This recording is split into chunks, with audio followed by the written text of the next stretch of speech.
നിലമ്പൂർ നിയമസഭാ ഉപതെരഞ്ഞെടുപ്പിൽ PV അൻവർ ഒറ്റയ്ക്ക് മത്സരിക്കണോ എന്ന കാര്യത്തിൽ തീരുമാനമെടുക്കുന്നതിനുള്ള തൃണമൂൽ കോൺഗ്രസിന്റെ നിർണായകമായ സംസ്ഥാന നേതൃയോഗം നിലമ്പൂരിൽ ആരംഭിക്കാൻ പോവുകയാണ്. UDF പ്രവേശനം അനിശ്ചിതത്വത്തിലായതോടെ തൃണമൂൽ സ്ഥാനാർത്ഥിയായി മത്സരിക്കാനാണ് അൻവറിന്റെ നീക്കം. യോഗശേഷം ഇക്കാര്യത്തിൽ അന്തിമ തീരുമാനമെടുക്കും.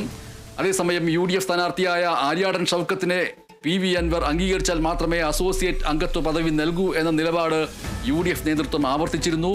അൻവർ LDFനെ പിന്നിൽ നിന്ന് കുത്തുകയാണ് ചെയ്തതെന്നും ഇതിനുള്ള മറുപടി നിലമ്പൂരിലെ ജനങ്ങൾ നൽകുമെന്നും CPIM സംസ്ഥാന secretary MV Govindan master party മുഖപത്രമായ ദേശാഭിമാനിയിൽ എഴുതിയ ലേഖനത്തിൽ പറയുന്നു.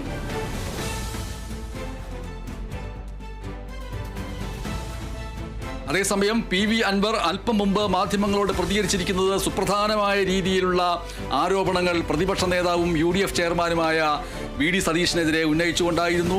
VD സതീശന് ഗൂഢലക്ഷ്യങ്ങളാണ് ഉള്ളതെന്നും തൻ്റെ ആവശ്യങ്ങൾ UDF പ്രവേശനവുമായി ബന്ധപ്പെട്ട് മുൻനിർത്തി ACC സെക്രട്ടറിയായിട്ടുള്ള ജനറൽ സെക്രട്ടറി ആയിട്ടുള്ള KC വേണുഗോപാലിനെ ധരിപ്പിക്കാൻ ശ്രമിക്കുകയും അദ്ദേഹം തന്നെ കൂടിക്കാഴ്ചയ്ക്ക് ക്ഷണിക്കുകയും കാണാൻ വേണ്ടി ശ്രമിച്ചപ്പോൾ അതിന് വിലങ്ങുതടിയായിക്കൊണ്ട് തന്നെ കണ്ടാൽ UDF ചെയർമാൻ സ്ഥാനം രാജിവെച്ച് താൻ പറവൂരിലേക്ക് പോകുമെന്ന് ഭീഷണിപ്പെടുത്തി KC വേണുഗോപാലിനോട്. അതുകൊണ്ട് KC വേണുഗോപാൽ തന്നെ കാണാതെ ഡൽഹിയിലേക്ക് പോയി എന്ന് പറഞ്ഞിരിക്കുന്നു. അങ്ങനെ VD സതീശന് താനും KC വേണുഗോപാലും തമ്മിൽ ചർച്ച നടത്തി തന്നെ